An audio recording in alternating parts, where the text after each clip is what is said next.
Assalamualaikum warahmatullahi wabarakatuh. Kami dari kelompok 7 akan memaparkan materi bab 7 tentang laporan keuangan pemerintah daerah.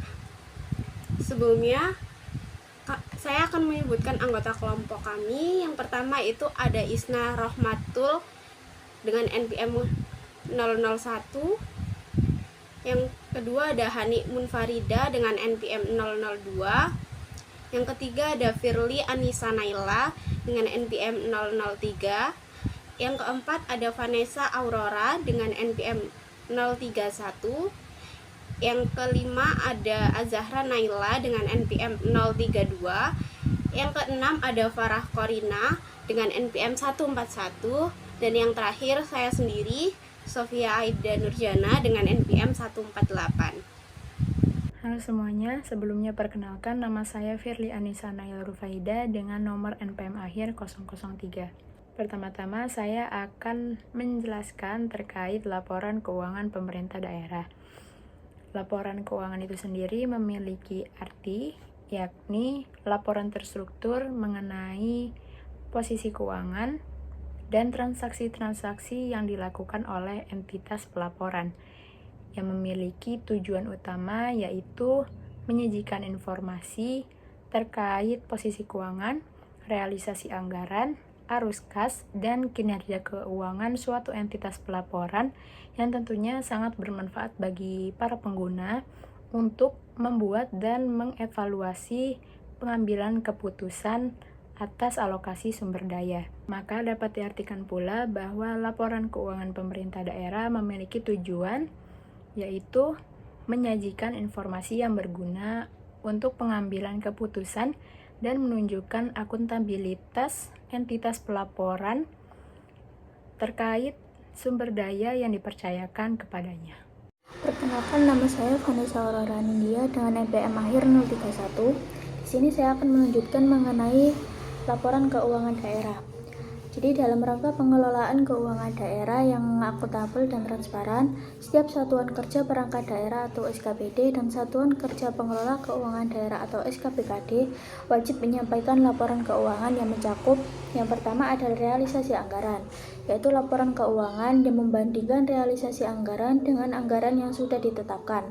Nah, laporan ini biasanya menyajikan informasi mengenai pendapatan, belanja, pembiayaan, dan transfer dalam satu periode.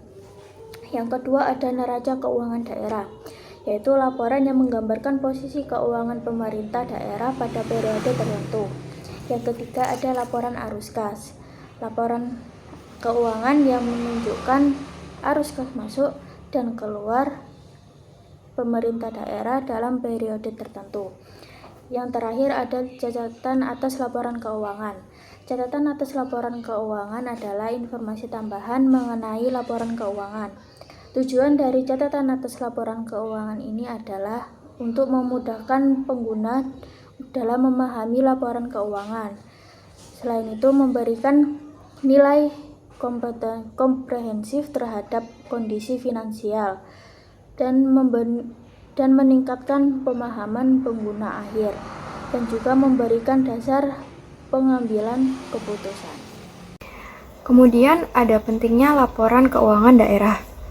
Pemerintah daerah adalah suatu entitas pelaporan keuangan publik yang harus mempertanggungjawabkan tata kelola keuangannya kepada stakeholder dalam bentuk laporan keuangan pemerintah daerah, yang dimana di dalamnya harus memuat segala kegiatan atau pekerjaan yang membutuhkan keuangan, serta akumulasi aset-aset yang ada pada neraca daerah.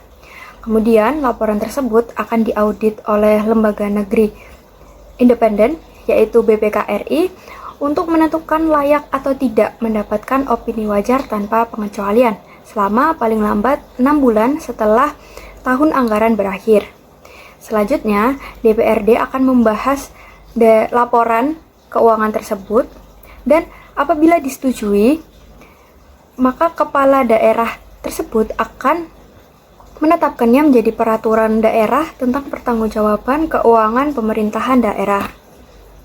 Namun masih banyak pemerintah daerah yang belum mampu melakukan pelaporan keuangan dengan standar yang ada, sehingga opini yang diberikan oleh BPK-RI terhadap laporan tersebut masih sedikit yang mendapatkan opini wajar tanpa pengecualian.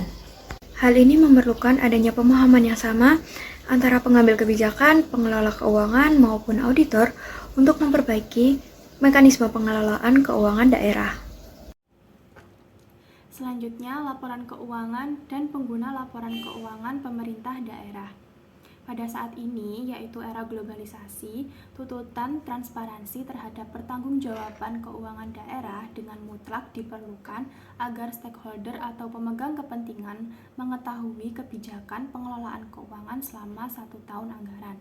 Sistem akuntansi sebelumnya menggunakan metode pembukuan tunggal berbasis kas yang sangat sederhana, di mana pendapatan hanya dicatat saat kas diterima, dan belanja atau biaya hanya diakui ketika kas dikeluarkan.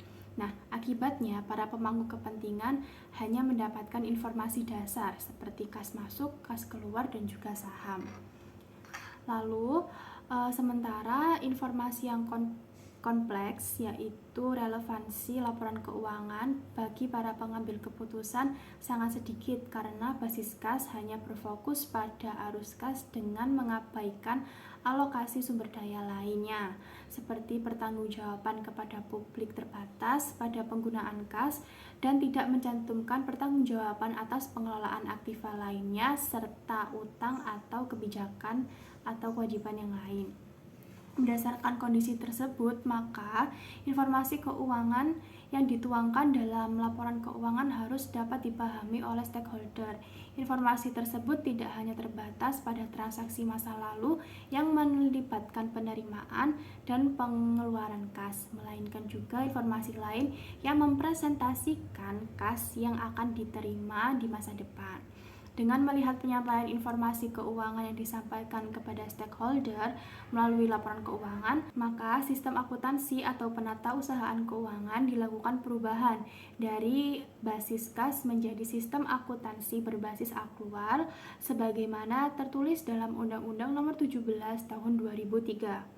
Adanya peraturan tersebut diharapkan menjadi pemahaman yang sama tentang pengelolaan keuangan, sehingga pihak yang menggunakan laporan daerah akan mempunyai standar yang sama dalam menilai tingkat kewajaran pengelolaan keuangan daerah. Baik, slide selanjutnya ada komponen laporan keuangan pemerintah daerah.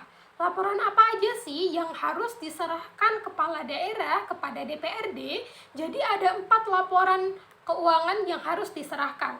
Yang pertama ada laporan realisasi APBD. Laporan ini menyajikan informasi mengenai perbandingan realisasi dengan anggaran pendapatan, pembiayaan setiap fungsi, organisasi, dan jenisnya selama 1 periode anggaran. Yang kedua ada neraca, yaitu laporan keuangan yang menyajikan informasi mengenai posisi keuangan pemerintah daerah pada akhir periode, yaitu mengenai aset, liabilitas, dan ekuitas. Yang ketiga, mengenai laporan arus kas, menyajikan informasi mengenai pemasukan dan pengeluaran kas berupa aktivitas operasional, investasi, dan pembiayaan selama periode berjalan. Yang keempat, ada catatan atas laporan keuangan, menyajikan informasi berupa penjelasan naratif, deskriptif, dan rincian mengenai angka pada laporan sebelumnya, yaitu laporan realisasi APBD, neraca, dan juga laporan arus kas. Keempat laporan keuangan ini harus disampaikan kepala daerah kepada DPRD setiap 1 tahun sekali. Sebelum menyerahkannya kepada DPRD, laporan ini harus diperiksa oleh BPK, yaitu Badan Pemeriksa Keuangan. Laporan keuangan ini diserahkan kepada DPRD paling lambat 6 bulan setelah periode anggaran berakhir. Baik, materi yang terakhir adalah tahap-tahap penyusunan laporan keuangan pemerintah daerah. Tahap pertama dalam penyusunan laporan keuangan pemerintah daerah dimulai oleh Kepala SKPD yang bertanggung jawab menyusun laporan keuangan. Laporan ini mencakup berbagai elemen penting seperti laporan realisasi APBD, neraca, laporan arus kas, serta catatan atas laporan keuangan. Langkah ini menjadi dasar bagi transparansi dan akuntabilitas penggunaan anggaran daerah. Nah, setelah laporan keuangan selesai disusun, langkah kedua adalah Kepala SKPD menyerahkan kepada Kepala Daerah melalui Sekretaris paling lambat 2 bulan setelah periode anggaran berakhir. Ini adalah proses penting untuk memastikan laporan keuangan dapat segera dianalisis dan dikonsolidasikan ke tingkat yang lebih tinggi.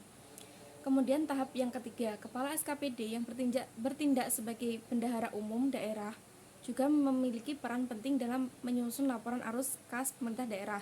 Laporan ini membantu menggambarkan aliran dana yang masuk dan keluar sehingga mencerminkan kondisi keuangan daerah secara lebih rinci.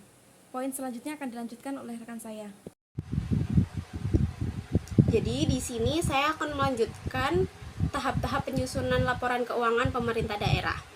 Yang keempat yaitu kepala daerah, bupati, gubernur, atau juga wali kota selaku wakil pemerintah daerah dalam kepemilikan kekayaan daerah yang dipisahkan menyusun ikhtisar laporan keuangan pemerintah daerah. Yang kelima yaitu kepala SKPKD menyusun laporan konsolidasian pemerintah daerah paling lambat 3 bulan untuk diserahkan kepada kepala daerah yang kemudian oleh kepala daerah akan diserahkan kepada BPK untuk diperiksa selama kurang lebih 2 bulan. Yaitu yang tahap terakhir yaitu kepala daerah akan menyerahkan laporan keuangan yang telah diperiksa oleh BPK kepada DPRD paling lambat yaitu 6 bulan setelah periode anggaran itu berakhir. Sekian materi yang dapat kelompok kami paparkan. Kurang lebihnya mohon maaf. Wassalamualaikum warahmatullahi wabarakatuh.